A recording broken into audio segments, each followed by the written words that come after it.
There we go, and that was Dave Stevens with Tragedy. It's from my album of the week, which, as I said before, is called Time Will Tell. And yesterday, I was lucky enough to get an interview off him on the phone. I did it last night. So here we go. This is the interview that I did last night with Dave Stevens about his new album, Time Will Tell. Right, so I'm on the phone now with Dave Stevens. How you doing, Dave? I'm good, man. I'm good. Right, we've just played your track Tragedy from your album Time Will Tell. What can you tell us about the writing process for that? Well, I wrote that much like I write most of my other songs. They come from somewhere else, I think. I don't know, without sounding too strange and creepy. When I write my songs, I just, I'm usually just jamming along and come up with some kind of cool groove or something that makes me go, oh, wow, I better capture this on tape. So I hit the record button. And I tend to try to do that, write in different grooves rather than trying to write specific kinds of songs. I'll I like the groove of this song. Maybe I'll try to write a song like that groove, And that one kind of has those hard-hitting, kind of crunchy guitars, and I always thought that was kind of cool. As far as the lyrics go, a lot of times, sometimes you're making lyrics up, and sometimes they're real-life things, and sometimes they're kind of a combination of the two, right? So that's kind of how that goes. Yeah. How do you tend to write? Do you write with an acoustic guitar, or are you with mainly electric or whatever? A lot of times it's acoustic guitar, because a lot of times, like I say, I try to make the writing process a really natural thing. I don't ever really schedule time to write or anything like that, because I think that a lot of times, just because you're sitting down to do so, you're not going to come up with something genius. You usually stumble upon things, right? So, yeah, when I wrote songs for this album, I wrote about 60 songs, and I sat down every day and just, before I did anything else, hit record on the recorder and just played for a little while. And generally, if something struck me, then, I kind of developed it, and so that's kind of how that went. How have you noticed that your music has changed from your first two albums? Well, the first two albums, I was pretty young in my songwriting, and I was listening to a lot of influences from the early days. My growing up was steeped in heavily in British music, the Beatles and things like that, ELO and Queen and Led Zeppelin and stuff. And generally speaking, I think songs from my first two records, I wear my influences a little bit more on my sleeve. I think it sounds a little bit more Beatlesy or with the kind of harmonies that I chose to do and things like that. And I think the new album is a lot more a product of what I listen to now, and so it's a little bit less laden with Beatles harmonies and things, and a little bit more kind of modern sounding, I think. That was kind of the goal. I didn't want to keep writing albums that sounded like it was from from bands 40 years ago, right? I wanted to write something more modern and what I was kind of feeling like now, so that's kind of how it came about. Yeah, like the guitar on Mr. Wonderful and on certain other tracks as well, they sound very like you listen to a lot of Radiohead, not in a good way, Right, sure. And I did. I was really heavily into Radiohead during the Benz and OK Computer kind of eras. And I loved those albums. So definitely some of the stuff came out a little bit, I love the way that Johnny Greenwood plays with the guitar, and the guy is just so good. And so, without trying to copy anybody, definitely I like that some of that stuff came in, Yeah, I've noticed that your lyrics make a lot more sense than Radiohead's lyrics. Yeah, they can kind of go off on some weird stuff. I don't know really what they're talking about most of the time. But yeah.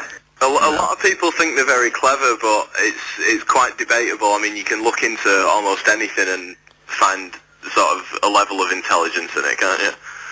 Right. Well, exactly. Look at Bob Dylan. The guy says that his lyrics don't mean anything, right? But everybody seems to think that he's, this brilliant guy, which he is, of course. But, that's the thing, right? You never really know where the artist is coming from necessarily. He could be singing something that's completely real in his life, or he could be making that part up. Because it rhymes. Yeah. You know what I mean? So I think it's a good artist has a bit of both, and I also think if you write in the right way, people will kind of identify with songs themselves instead of think it's about.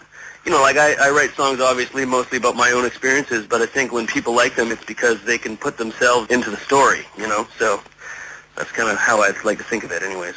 Yeah, well, I've noticed like the titles of your tracks and things might be from the album Time Will Tell are sort of almost as if they're telling a story. Like you've got Time Will Tell, Mr. Wonderful, Hanging On, Tragedy, Peace of Mind, almost as if it's going through a life cycle. Well, that's another element of this album that I wanted to kind of explore, and that was really writing an album that was an album in the true sense of a word. Like, I grew up listening to great albums like, Abbey Road or whatever, right? And you'd never listen to those songs. Like, you listen to the second half of that album, you'd never listen to it song by song. You listen to the whole thing because it's all one thing. And I kind of wanted to explore the idea of doing kind of loosely a concept album. I mean, my album didn't necessarily turn out that way necessarily, but it's musically, I thought that it all flowed together in a pretty cool way.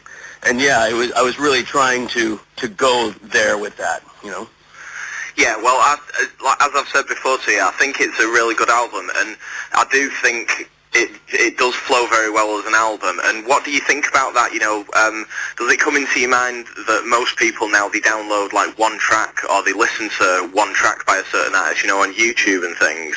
Well, I think there's a place for that. I mean, that used to happen in the 50s too, right? Music was all single-oriented. And I think, I don't know, things ebb and flow. I guess the trends, they kind of, the pendulum goes back and forth whether or not people are listening to albums or listening to singles, and it may not ever go back to people listening to albums, I'm not sure. But I certainly wanted to write an album that still was in the tradition of being a good album, but also could have tracks that stood alone. I even recorded this album in a different way than most people do, and that is, I recorded it as one giant song I used digital recording software. Instead of having a different, session open for each different song, I actually recorded it all in one huge 50-minute session.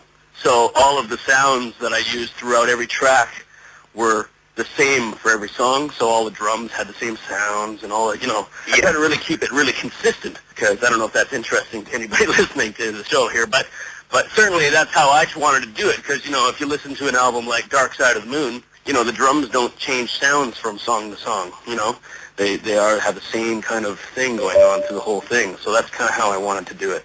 That's really interesting, and you can, now you've pointed out, you can almost tell that it flows very well into each song, and that's really interesting. That's a great little fact about the album, actually, that. Yeah, thanks. Yeah, well, I actually intended to have a lot more of the tracks kind of merging into one another. But, I wanted to also get the album finished. So, it takes a long time, and I've been working on it a long time, and the first two tracks kind of do that. They kind of crossfade from one to the other. But I don't know what my next record is going to sound like, but I like this idea of, the whole thing being like this giant symphony of music, you know what I mean? Yeah. So you're playing a gig tonight, aren't you? Yeah, this afternoon. I'm just doing an in-store show. Actually, I guess it's evening for you there now. Yeah. But it's afternoon for me. So yes, I'm doing an in-store show at a big music store out here in California called Sam Ash Music.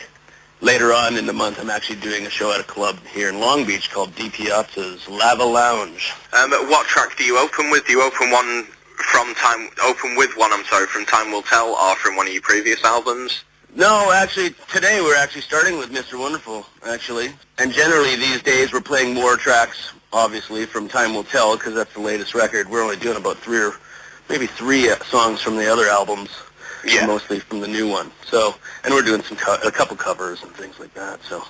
Cool. What covers are you doing? We're definitely going to do Radiohead. We're doing Nice Dream, and I don't know what else might stick in there. We sometimes do this rocked out cover of Cyndi Lauper, all through the night from Cyndi Lauper, which everybody thinks is weird. But when we do it live, it actually, we kind of put our own sound into it and stuff. And it's pretty cool. Yeah, that's great. So that's brilliant. I don't want to keep you too long because I know you've got your gig playing coming up. But we're going to play Mr. Wonderful next. So would you like to announce it for us? Great. Okay. Yeah. So you're listening to Stuart Currie on Salford City Radio. This is Mr. Wonderful.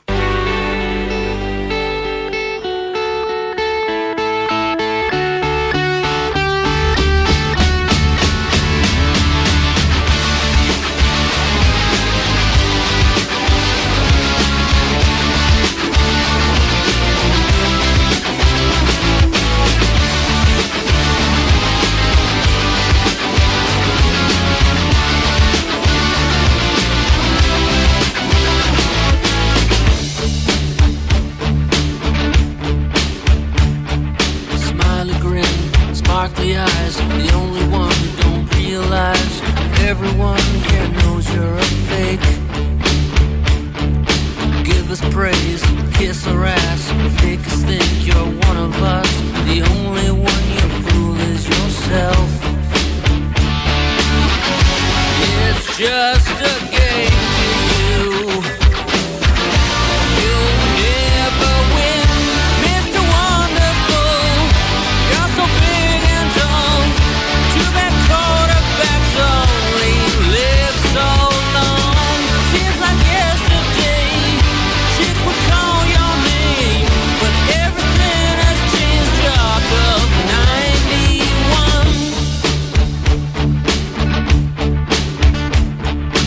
At your desk, playing games, tell the stories of your fame. Everyone here thinks you're a walking around, showing off, making sure we know who's boss. It's too bad that you don't give. You're just a victim of your senior year, Mr. Wonderful. You're so big and tall. Too bad quarterbacks only live so long. Seems like yesterday chicks would call your name.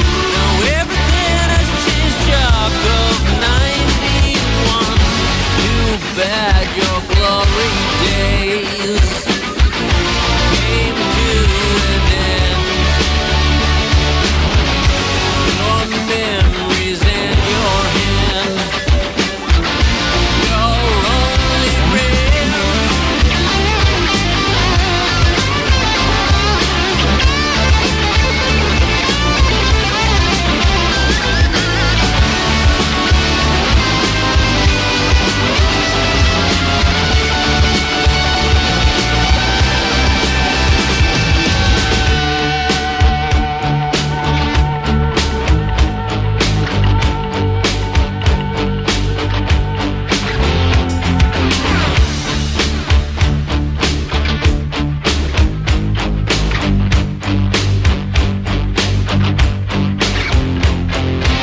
Memories are fading now.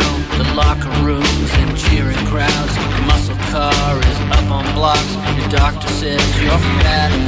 You never thought the days would end. The trophies and your girlfriends have tarnished now and gone away. Left you on your own. Mr. Wonderful, you're so big and tall. Too bad quarterbacks only live so long. Seems like yesterday kids would call your name, but everything has changed. Jock of 91. Mr. Wonderful, you're so big and tall. Too bad quarterbacks only live so long. Seems like yesterday chicks would call your name. Now everything has changed. Jock of 91. And that was Dave Stevens with Mr. Wonderful from my album of the week, which was Time Will Tell. And before that, you heard me doing an interview with him that, as I said, I did last night. I think he's really good. If you want to check out his album, you can go to davestevens.ca. That's Stevens, Stepphens. And it's just a great album. I highly recommend it.